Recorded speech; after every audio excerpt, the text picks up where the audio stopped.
There's a lot of drama developing on the other side of the aisle tonight. More powerful Democrats are calling for President Biden to step aside. This did not help his case. COVID forced him off the campaign trail last night and into isolation in Delaware.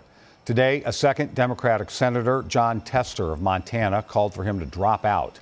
Also new, sources tell CBS News a final decision on whether he drops out could come in the next couple of days. And there is more bad news for Biden tonight. This newly released poll from CBS News and YouGov shows him now trailing by 5 points among likely voters. Still, a prominent Minnesota progressive says she is standing by him. The president is our nominee, and he has expressed his desire to stay in the election. And it is, I think, a decision that is going to be based on his campaign and him. Just a flurry of news in a short period of time. Political reporter Esme Murphy is here to help us sort through it all. What an evening, Esme. Absolutely. Thank you, Frank. I'm joined by Democratic analyst Abu Amara and Republican Amy Koch to break down what happened tonight. Let's start with the Republican perspective.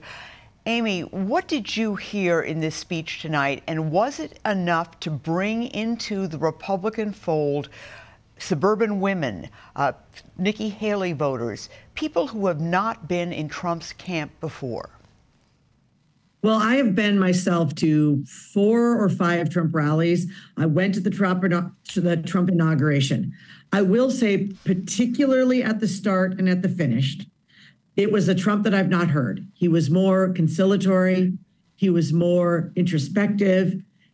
He was more of a leader in so many ways than I've heard. The rest, a lot of it went on. He had a really long speech, too long for this kind of venue, in my opinion. And I feel like a lot of it got kind of, a lot of Trumpisms and some red meat, which you needed.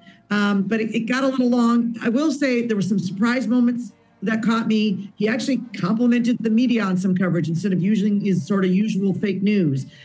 He had moments of many lines about unity. I think it's going to help.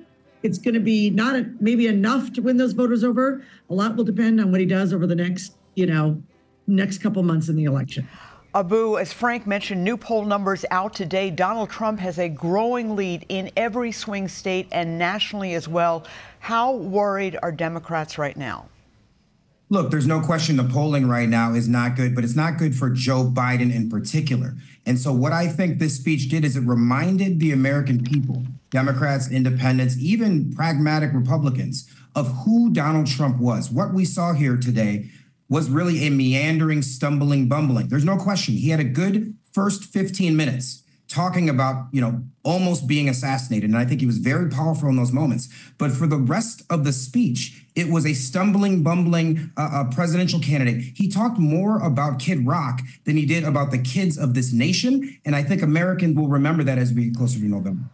Abu, I want to ask you, with the exception of Representative Ilhan Omar, who we just heard from, Democrats are avoiding commenting on Joe Biden's increasingly precarious situation. What are you hearing from local Democrats privately? Yeah, what I'm hearing is we're giving the president the space to ultimately make the decision that I think needs to be made. And that decision is going to be, there's probably going to be a change at the top of the ticket. And I suspect you have to give the president space to make that decision. I expect it'll happen in the next week or so.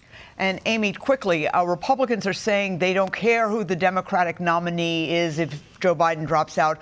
Would they prefer to run against Joe Biden or Vice President Kamala Harris or perhaps someone else? Well, here's what I will say.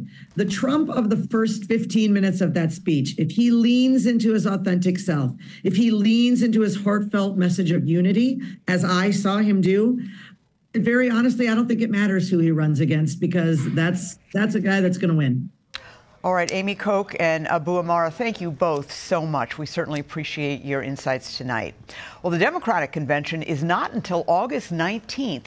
A virtual roll call that will nominate Biden was supposed to happen next week, but a number of Democrats, including Minnesota Governor Tim Walz, succeeded in getting that roll call pushed back closer to the convention.